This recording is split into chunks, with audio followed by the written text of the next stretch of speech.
We are here at AWFS and I'm here with Stone from Onefinity. I have gotten a ton of questions about the full 8. But first I want to jump into a couple of different things. I want to talk about the new rail system we've got for the QCW table to get more stabilized. So we've got these new rails down here. And what's really cool about these, this kit will not only kind of secure side-to-side movement, it also has some diagonal braces. So what it does is it just tightens up the whole frame. So some of the shaking that people have said they've seen in the past when they're going, especially at high rapids, is almost impossible to see now. All it's doing is just taking any movement that was there out. It's all kind of cinching it together. And the best part about all this is that you can add it to your existing QCW table. That's awesome. I can't wait to get them online. I want to talk a little bit now about the new Redline Controller you've got coming out. Yeah, so this is the new Redline Controller. We've been working with Redline on this one for about 2 years. Basically what it is, it's all of the features that we wanted to see in a CNC controller kind of rolled into one case here. So the first thing you see when you turn it on, you've got all of your position and jog controls. And basically what we've done is we've blown that up to make it as big as possible so it's easy to see where your machine's at, where your work offsets are, and to be able to jog it and not, have trouble pressing buttons because they're so small. Nice. We've also got a whole bunch of other stuff on here. We got some programmable macros, just like Buildbotics has, and Masso's been working on as well.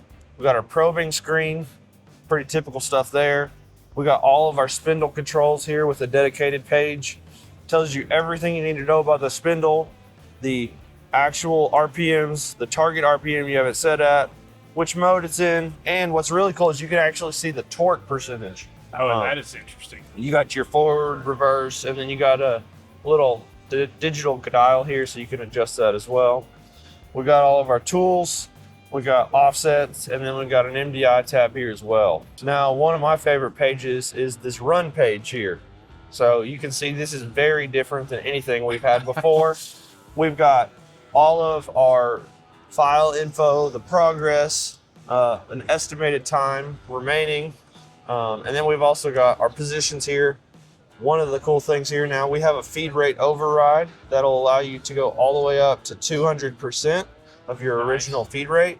And we have a really, really cool 3D view where you can actually preview where in the cutting area your tool path is. That is awesome. So does it overlay the tool path? It will. So here, I'll load you a file. And we're just gonna load that first one there. And now you can see, right now I have the front left corner as my origin, and I can see exactly where that's gonna be at in my cutting area. Very nice. I like this. When can we expect these to be out? Sometime early fall 2025 is our goal right now. This show is the first time we're showing it off, so we're gonna get a little feedback, make sure that we take all that into consideration, and work out a few little bugs here and there, but it's pretty much ready to go. Very nice. And now what everybody's been waiting for, I think, is tell us about the full 8. And I want to deep dive because nobody else is here and I am. So tell us about the full 8. Well, so the full 8 is our take on a 4x8 table. What's really cool about it, in true Onefinity fashion, instead of scrapping everything, you can just add it to your existing system to upgrade to that. So you start out with a 4x4 table, the 4x4 QCW that you see over here on this machine.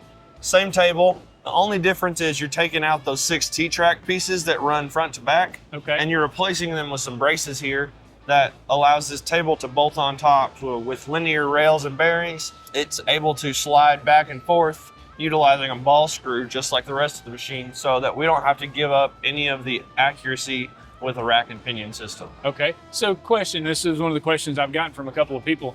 If I were gonna do, say, a full cabinet build, and I'm cutting a 4x8 sheet of MDF or plywood on the machine, can it do the full file that I have set up for cabinets at one shot? So it won't move the bed and do it all at one cut, but what it will do is give you the same exact finished product. So the way it works is it cuts the first half in one tile, then it will automatically move the bed to adjust the position and align and cut the second tile so that you end up with the same piece that you would if you were to cut it on your typical 4x8. Oh, that is awesome. Plus, obviously, when you're doing tiling things, you can use it for that too. Exactly. That is awesome. So how exactly does this bed work as far as how does it actually move? So all it's doing, it's using the A axis, just like your rotary would. You just got a couple different settings on the motor there, and then it's driven by that ball screw. So once you've cut that first tile, it's just a G-code command telling the bed to move back by 48 inches, depending on exactly how much overlap you have. It'll actually overlap the first tile with the second a little bit. That's set up in your software. Okay. But it just tells it to move that bed back and then goes right back to cut. So it just goes on your tiling feature that you set up in either Carveco or Vectric or whatever. Yeah, so right now, since it is just a prototype, right now I'm manually writing that code. It's not like a whole big deal. You're just adding a few commands in there. Okay. But we will have post processors that'll do that for you, so it'll make it even easier. That is going to be awesome. I can't wait. I can't wait to get this thing in my shop at some point. That would be awesome. What are we looking at as far as number one, price? That's what everybody's asking about. And two, when will they be actually available for sale? So we don't have a hard number on price yet, but we're looking at around $2,500 if you already have a QCW with the 4x4. If you don't, then the table with the base that you see down there will be about $3,000, give or take a little bit. Okay, that's awesome. What about production? When we're looking sometime this fall. This is kind of similar to that Redline controller we talked about earlier. Okay. But it is a prototype. We're kind of taking some feedback at the show.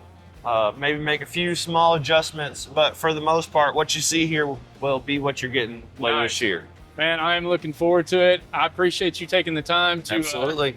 sit down and talk with me and give these folks some information. So, see you later.